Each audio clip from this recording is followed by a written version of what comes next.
Hello again, this is Nick. I'm back with a different menu for you. Still about IELTS reading. Today we're gonna take a look at different parts of the exam. But first, before going further in the different part of the exam, let me just tell you what are the most frequently asking questions. Student will call you or text you, will message your teacher. I am planning to go to my IELTS exam, so I'd like to know how much time do I have for the exam. So I will quickly answer for you. For this particular module, you have 60 minutes, which is actually 1 hour. How does it split? It's split like this. Every single question carries 1 mark. My advice to all my students, it is really important to answer a question in 1 minute. If you feel that the question wants you to stay a bit longer, so leave that question, move to the second one. Because what happened most of the time, while you're looking for the answer of question number 2, you come across the answer for number 1. So imagine that you were losing all your time reading over and over question number 1 because you would like to get the answer, and then the time is going, the time is keeping you. So what you do, you might do what we call a big patch. Like while you're looking for number 2, you come across number 1, then you answer 2 questions in 1 minute. So another question that most students ask, how many questions do I have to answer? In this exam, you are going to answer 40 questions. Remember, I said every question must be answered in 1 minute. If you cannot answer it, leave it off, move to the second answer or whatever the next answer coming up. Then you need to answer all the questions in 40 minutes, and the extra 20 minutes you're going to use it to report the question to the answer sheet. And you must not use a pen. You need to always use a pencil for this type of exam. I hope that I'm clear with you. It was just like an extra tip for you, just to make it really ready and boom.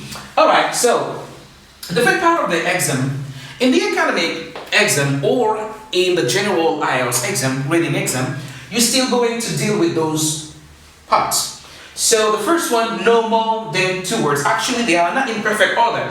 Usually, in the first text, you are going to answer from question number 1 to 11.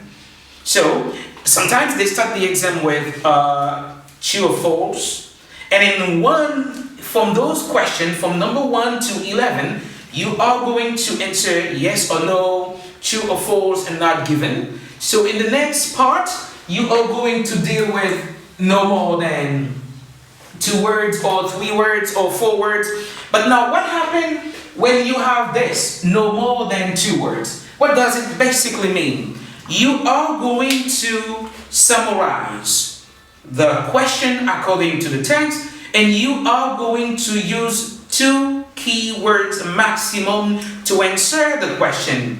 But when they said no more than 2 words, it means that you can answer with 1 word, or you can answer with 2 words maximum, okay? But you cannot answer with 3 words. If, for example, they said no more than 3 words, for example, what happened? Same logic. You can answer with 1, you can answer with 2, you can answer with 3, but you cannot state another 4th word. That's absolutely impossible. So, another area in the exam, it's match the heading. That seems to be really complicated for most students. How and why? Because what happened, they give you more headings than the passages. I'm going to give you a quick explanation. So let's imagine you have actually 1, 2, 3, 4, 5, 6, 7, 8, 9, 10. Let's consider this is the headings, okay? And then they give you actually here only 8 paragraphs. So they ask you to pick up one of the title, one of the heading from the list to match with 8 paragraphs. So look at what you have now. You have 8 paragraphs, and then look at the amount of headings you have. You have 10. And most of the time, the headings are very similar to each other. So what can help you to get the great answer? To pick up the great answer, you need to basically deal with the key word. Read the headings. And the first thing you need to do, you need to paraphrase the heading, okay? So note.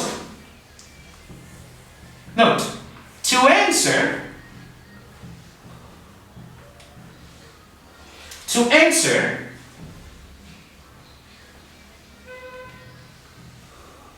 this type of questions,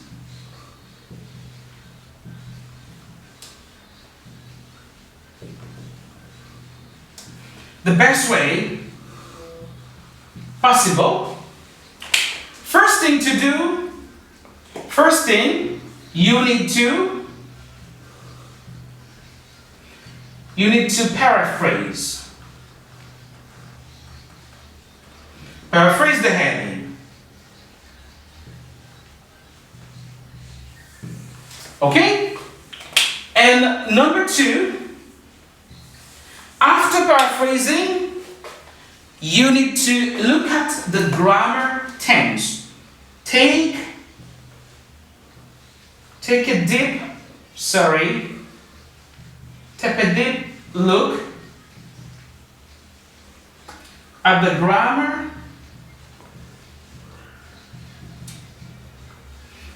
tense used in both the heading and the paragraph.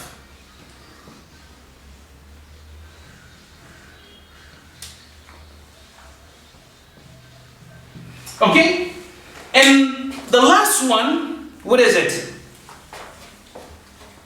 Number 3. I don't know if you're going to see here. I don't know if you'll be able to see where I'm writing. So I'm just going to put it anyway. Number 3, which is the last one. Number 3, find out the lexical key. The lexical key of the paragraph.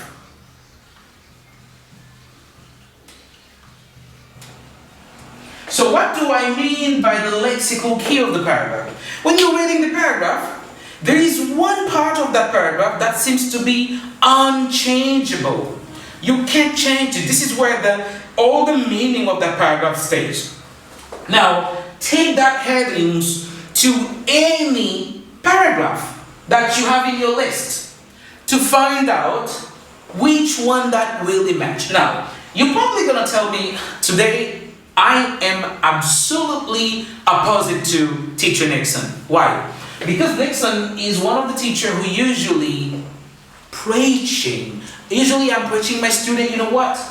Don't mind the grammar too much, because grammar would make you speak really accurately, but it would stop you from speaking fast. It would stop your fluency. But look at Nixon today telling you to pay a great attention on the grammar tense. Why?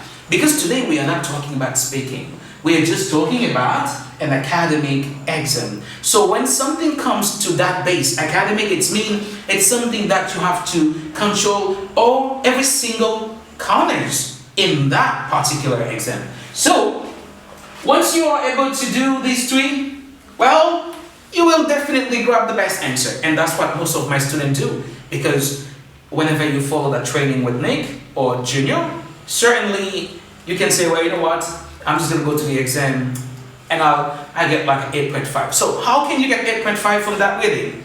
You need to answer minimum 37 questions, that 8.5, right? In the next video, I'll explain you the difference about how this exam is scored or graded. So again, the other area would be true or false, which I actually touched a little bit in the first video. So You will deal with true or false, and that might start in the first part of the exam, and you will have to answer yes or no.